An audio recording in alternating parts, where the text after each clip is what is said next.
Welcome back to Studio 1, where we are talking about Canadian politics and the coming elections of May the 2nd. And my guests today are Honourable Member of Parliament from Ottawa, Mr. Yasirnaqvi, and who is also the President of Ontario Liberal Party, and the candidate for the Federal Parliament from Mississauga, Springdale. Erindale, one Dale, right? Omar Al-Gabra. So, Omar, just before we went to break, and we were talking to Yasir, and we talked about the democratically challenged country where he comes from. Let's talk a little bit about you. For my listeners' benefit, tell them who you are, where you come from, what do you do, and sure, you know. Sure. I came to Canada 9 months after Yasir and his family arrived. I came here September '89. But unlike Yasir, I came here on my own. He didn't sponsor you, did he? He did not sponsor me. I didn't know him then, unfortunately. I came here on my own. I only have one relative here, a cousin, who actually received me at the airport. Okay.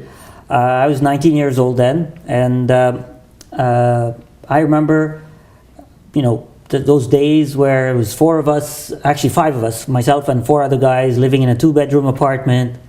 I had to work in donut shops, gas station, convenience stores. I actually worked a midnight shift at a donut shop, 11 at night till 7 in the morning, go home, sleep for 2 hours, then go to university, come back home, sleep for 2 hours, then go to work. During those days, and I tell people, by the way, those were the best political courses I've ever taken in my life.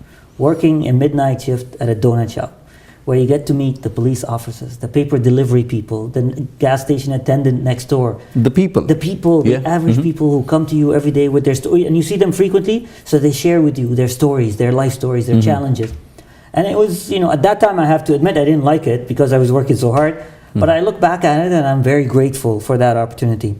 I did mechanical engineering, graduated as a mechanical engineer. And then I did my MBA at York University. I worked in large corporations, including General Electric for a few years.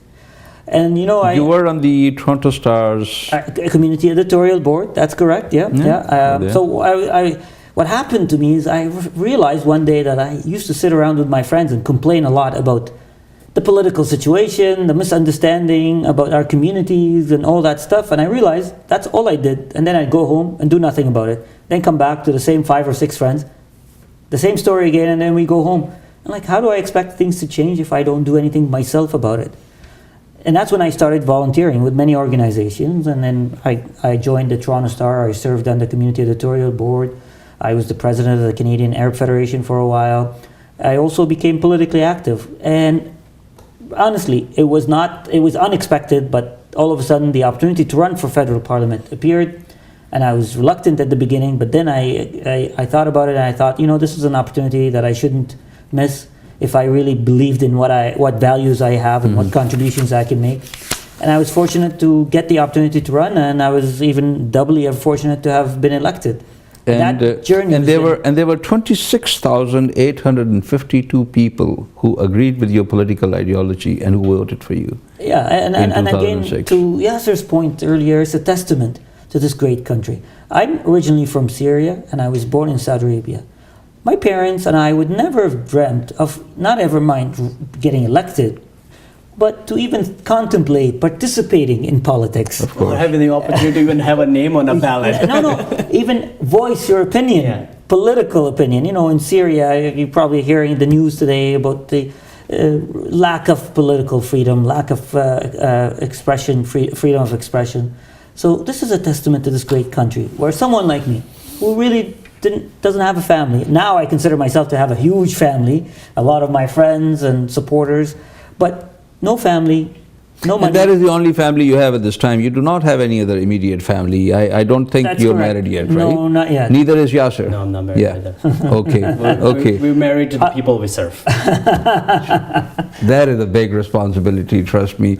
No, Omar, coming back to the country that you serve, yes, and the federal government, yes, and the Federal Liberal Party, I've got some numbers here, and I was looking at the numbers of elections of 2004, 2006, yes, and 2008, yes, and the previous 3 elections. Yes. I saw that the Liberals started in 2004 with 135 seats, yes, came down to 103 in 2006, yes, and by the time the 2006 government was dissolved, I think it was 96 seats left. Yep. And 2008 election, 76.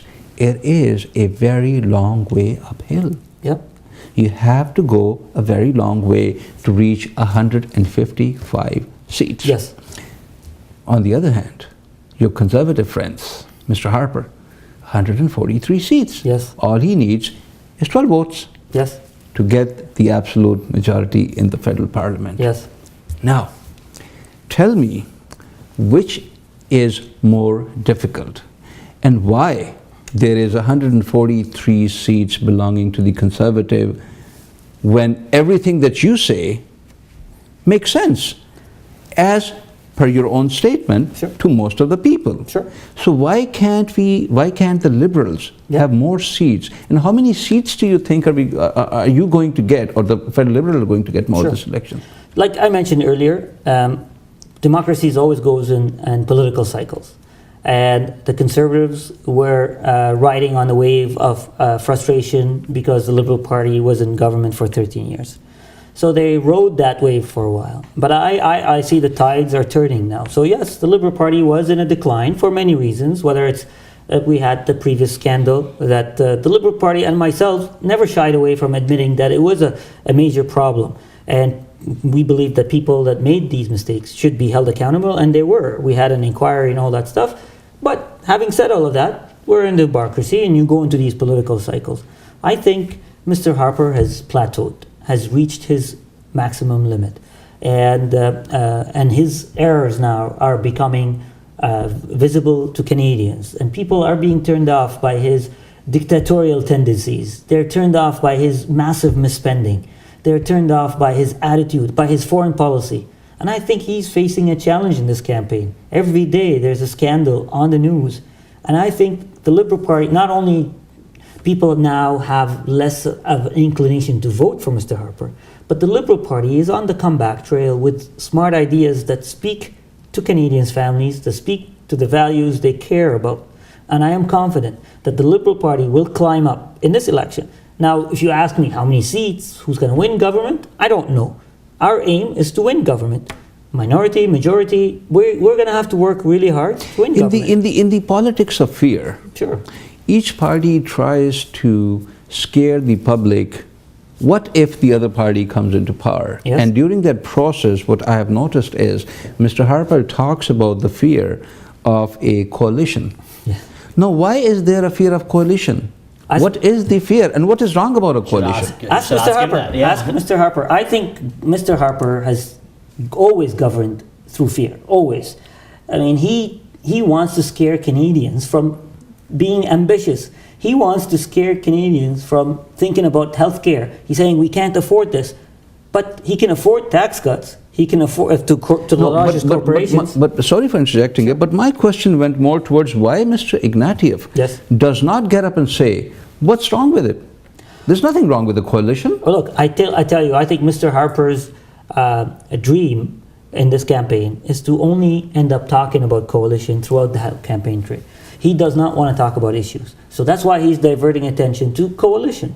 So he hopes that we spend the next few weeks talking about coalition. So the best thing to do is to tell Mr. Harper, you know what, you have nothing to tell Canadians except fear-mongering. We have ideas. We don't want to spend all the time talking about coalition. That happens, that's a different issue. It's not the matter that... If it happens, it happens. If it happens, it happens. But Mr. Ignatieff said, at this point, we are not planning a coalition. There is no coalition in the plan. We are planning to win government. But I don't understand, when did coalition become an evil word when the rest of the world... Should Canadians expect a coalition if that happens? Look, I'm not... It's a trick question. This is what I totally believe. Right now, every party is focusing on getting as many seats as possible. Okay, fair enough. If anybody talks about ideas of coalition, it'll be a diversion. Everybody's focused on winning as many seats as possible. Fair enough. Let me go back to Yasir. Provincial government. There is a third element which is also very important, especially in the GTA ridings. That's NDP. NDP in the last elections took 3 extra seats. They went from 7 to 10. How do you see the competition from non-traditional competition such as NDP to the Liberals on provincial elections in 2000? Well, actually, I know a lot about NDP because in my riding, my main competition is the New Democratic Party, is not the Conservative Party. So that's where it all shakes down with. I think the challenge with NDP is that the ideas are not practical. I have been... Which one, for example? You name any. I don't know if you can tell me what NDP stands for provincially. What kind of issues are they championing? It's unclear. So that is a big challenge, that the relevance to their ideas are really not known. In the end of the day, I am convinced what Ontarians always looking for is to ensure that they have good quality healthcare. They work very, very hard. They pay their taxes. They want to make sure when they go to a hospital, when they go see a family doctor, they have something available. We have made sure that we have built 18 new hospitals since we came into government. There are now 1.3 million more Ontarians who have access to a family doctor than before. When we came into government in 2003, 2 million Ontarians had no family doctor. That's changed now.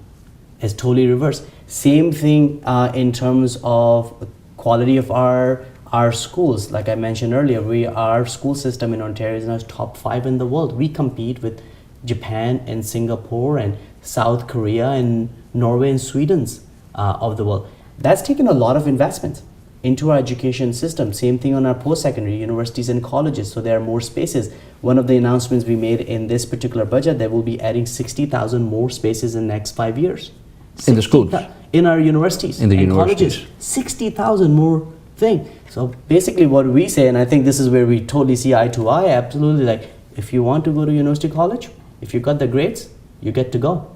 Simple as that. We will make sure that there's a space for you because that's how we're going to compete on the global economy. So I always get lost whenever I think as to what NDP stands for. Of course, we all would want to have 10 out of 10 if we can get 10 out of 10, but reality is everything. With NDP, I think the numbers never add up. You are never able to figure out how you're going to pay for those services. The other only way is to raise taxes. And I think there's a balance between that as well, because you got to make sure that people have the incomes to pay for services that are very much needed. Perfect. Continue watching Studio One. We got to cut to another short break. We'll be right back.